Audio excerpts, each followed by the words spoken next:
विधानसभा निवडणुका जवळ आल्यात। 2022 नंतर महाराष्ट्रातील राजकारण 360 डिग्रीत बदलले। अशात अनेक पक्ष तयार होत आहेत, आघाड्या बनतायत, तुटतायत, युत्या बनतायत, तुटतायत। काही पक्ष बॅकफुटला गेलेत तर काही चर्चेत आलेत, चर्चेत येण्याचा प्रयत्न करतायत। आता उदाहरण द्यायचं झालं तर मनसे मैदानात उतरली आहे। राज ठाकरेंनी महाराष्ट्र दौरा सुरू केला। आंबेडकर आपल्या मतदारांना वळवण्याचा, नवीन गोष्टी आणण्याचा प्रयत्न करतात।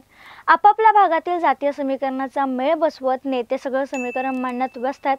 त्यामुळे आता अशात एका नव्या आघाडीची चर्चा होतीये। लोकसभेला नेमकं काय घडतंय हेच व्हिडिओच्या माध्यमातून जाणून घेऊयात। नमस्कार, मी संजना। महाराष्ट्र अपडेटमध्ये आपलं स्वागत।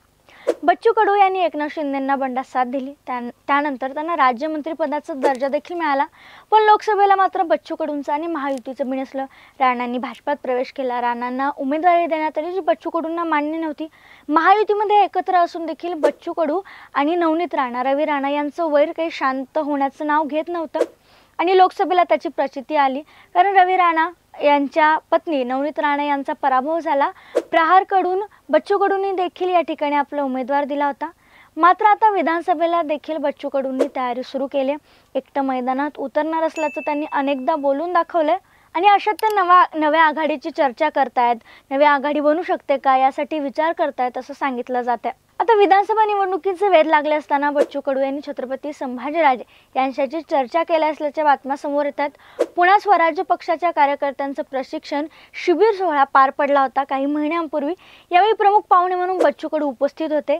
या शिबिराचा समारोप कार्यक्रम पार पडल्यानंतर छत्रपती संभाजीराजे आणि बच्चू कडू यांच्यात पुढील राजकीय निर्णयाबद्दल चर्चा झाल्याची बातमी माध्यमातून समोर आली होती।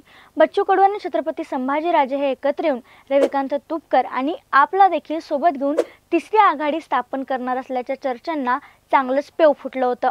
यंदाच्या लोकसभा निवडणुकीत महायुतीला मिळालेलं अपयश आणि फिरलेलं वारं या गोष्टी सध्याच्या राजकीय वर्तुळात निर्णायक ठरत असल्यानं अनेक जण आपल्या राजकीय भवितव्याचा विचार करून सावधपूर्वक निर्णय घेतात।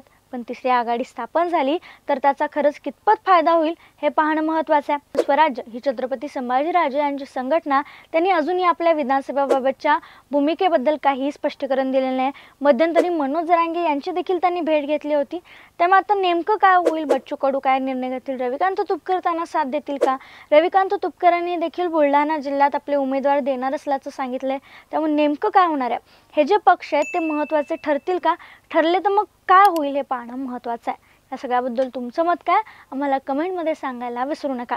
व्हिडिओ आवडला असल्यास नक्की लाईक शेअर करा आणि अशाच व्हिडिओसाठी आठवणीनं कसमादे अपडेटला सबस्क्राईब करा।